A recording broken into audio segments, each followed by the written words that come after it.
নোয়াখালীর হাতিয়ায় জাতীয় নাগরিক পার্টির সিনিয়র যুগ্ম সমন্বয়ক হান্নান মাসুদের পথসভায় বিএনপি হামলা চালিয়েছে বলে অভিযোগ উঠেছে। এই ঘটনায় হান্নান মাসুদ সহ আহত হয়েছে অর্ধ শতাধিক।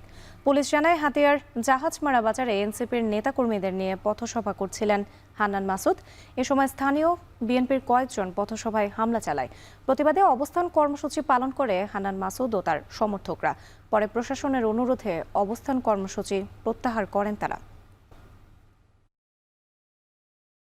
আসল কাশ্মীরি মানেই স্মার্ট কাশ্মীরি, একটি তাসমিয়া কসমেটিক্স অ্যান্ড টয়লেট্রিজ লিমিটেডের পণ্য।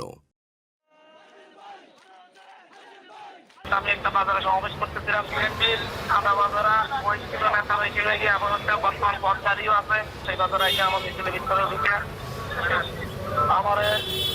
আমাদেরকে আক্রমণ করছে। আমি সব আহত হয়েছি এবং আমার অনেকের দা বটি সব নিয়ে আর কি এরা যেটা করতেছে। এখন নেবি যদি আসতে ওরা কোনো একসঙ্গে যাচ্ছে না আর কি। আমি প্রশাসন জানাচ্ছি আমি এখানে বসে আছি, আমি বলছি যে মেরে ফেললে তারপর যাবো, আমি এখান থেকে যাবো না, ওদের যদি আপনারা গ্রেপ্তার না করেন।